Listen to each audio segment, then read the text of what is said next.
man, there's no other way I'd be wanting to spend my Wednesday night than bringing this fire inside the sauna, talking about some semen and sprinkling in some Lord of the Rings and how it's the myth of our time. I can feel it in my bones when I speak it. It's a myth that has guided me in my life very intimately, and I care to share some of it in this video. And hopefully that unfolds into being able to share more and more about it. If you are interested in learning more about a very long presentation format of videos of how it actually is the myth for our time, check out Loralee Scaife on Vimeo. Thank you, Loralee. There's no affiliation to you with this video, but your video was a sword through my mind.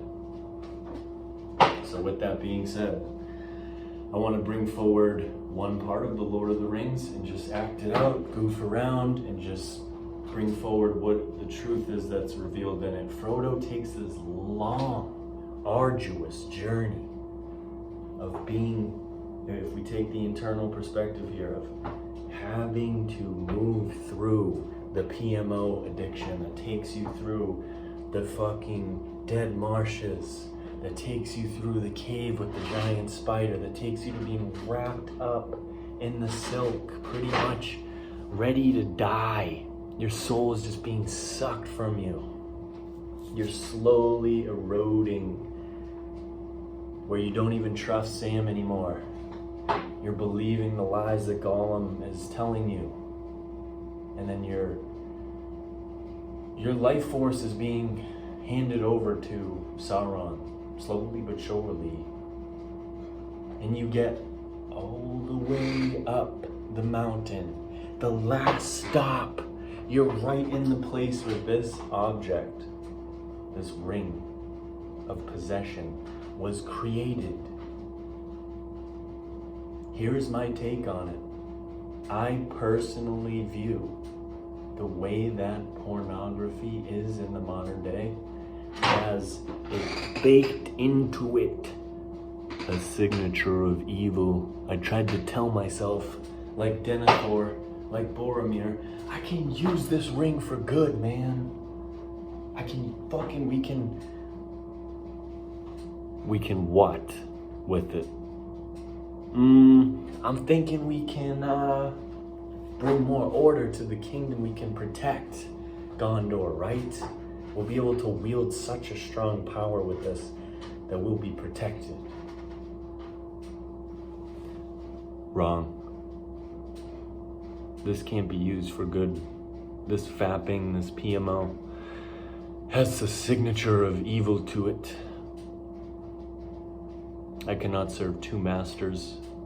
So long as I have this ring, I can tell myself I'm serving the Great Spirit, serving the Holy Spirit, serving the Christ, serving the God force inside and out. But so long as I have this ring, this nagging temptation, this object that I put on, and boom, the multi-dimensional reality is revealed, and there's this flaming eye over there that can now see me. You know the feeling.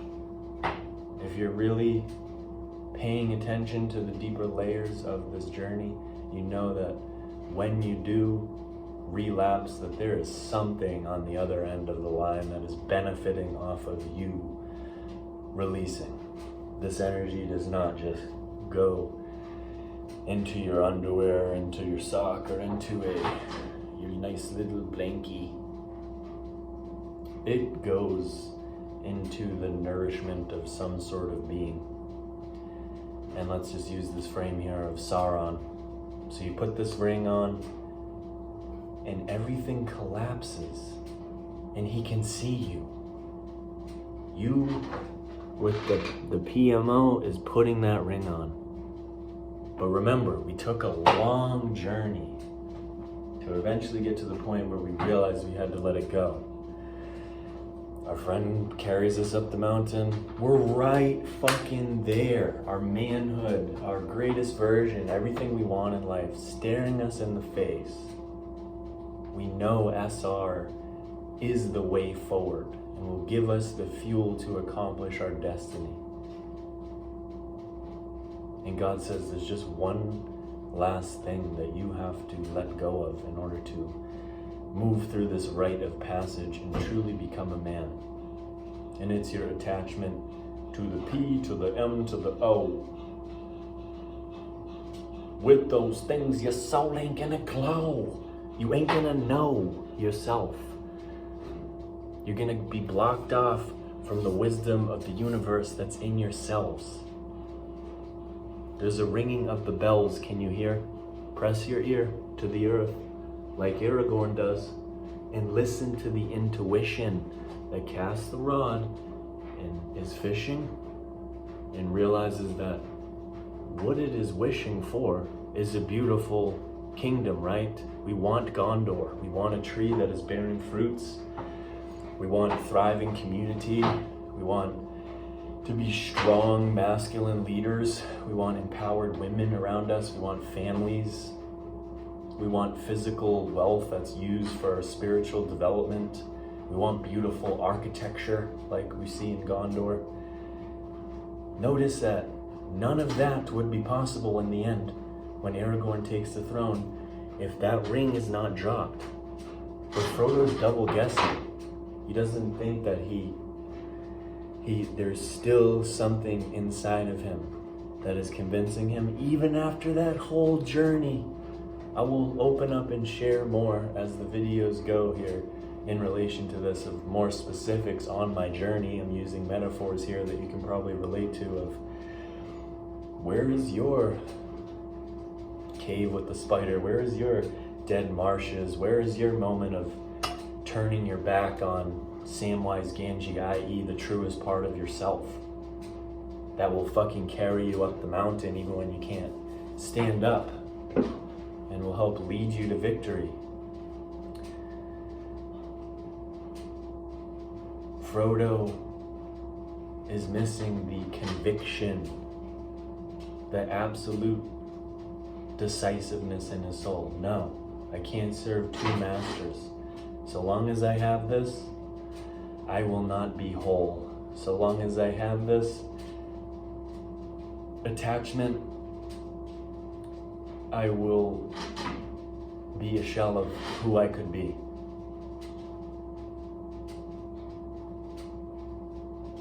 I'm sweating. I'm sweating balls. We're talking about balls. We're sweating balls. The seed, we gotta hold it. And it's gonna demand, as we hold it more and more, this process of dropping the ring off at the mountain of doom and letting it perish. It's every damn day. It's not a one and done. Oh yeah, I got my 90 days.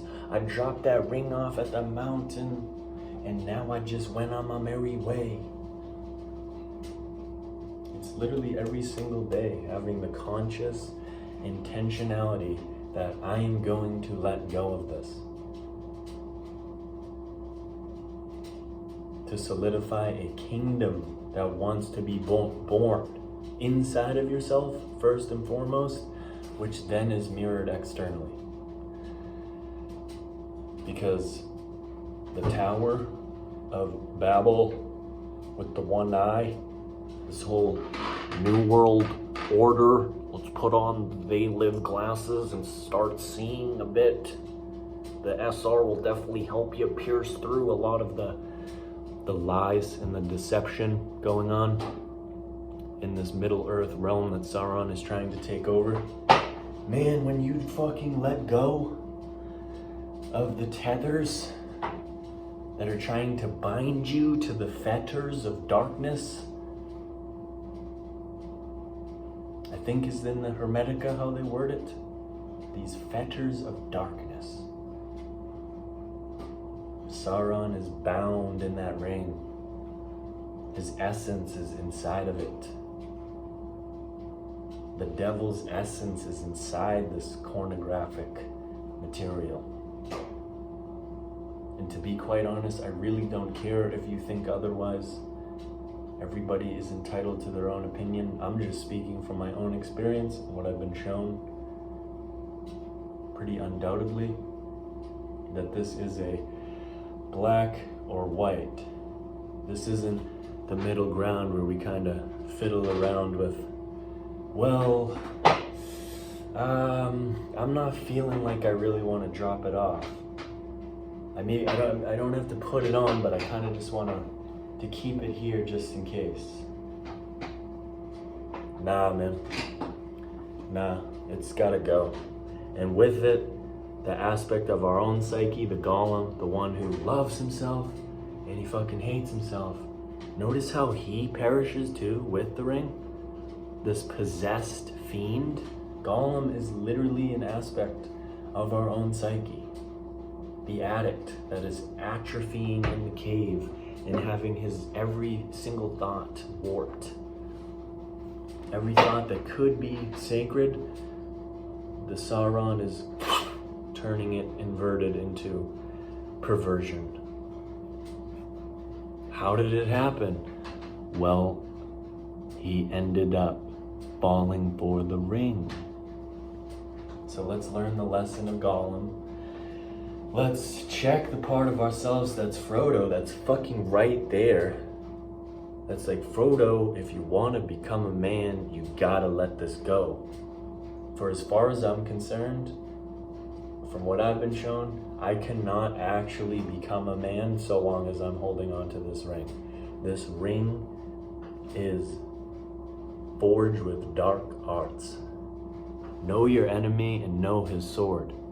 The time of being so afraid of acknowledging these things, in which the power actually is amplified, let's just name it, let's call it out for what it is. There's some sort of hyper-dimensional matrix going on here, in my view, of beings that are jacking what is called our loosh, putting us in certain states of awareness to then cause us to release, and then we're batteries powering the optimization of their lives. They're thriving off of our weakness. Sauron fears the return of the king, right? So let's drop that ring. Let's watch that tower fall. Let's watch that Gondor get lit up. Let's watch that tree of life bear fruit again. Notice how there was no fruits on it when Denethor was running the kingdom. Now, in direct accordance with the king who's inside of himself, the tree of life is bearing fruit again.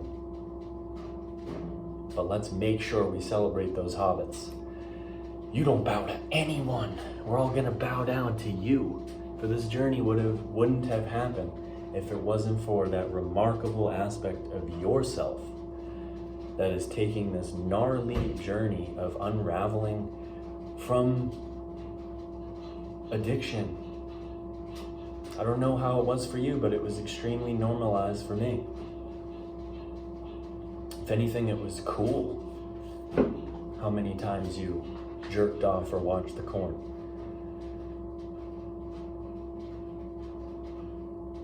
So let's remind ourselves that we are kings, we are hobbits, we are wizards, we are dwarves, we are elves. Let's become the higher elves, the higher selves, and let's hand that sword to the king. The sword was broken, the masculinity gone. Where'd it go? It's either so hardened or it's either so feminine. Where's that balanced masculine? Let's find him again. We can fucking do this. It's heating up in here. Whew. Lord of the Rings and semen, they're definitely related. Drop that ring off. At the Mountain of Doom, reforge that sword. Not just one time, but every damn day. Peace. Much love. Thanks for watching.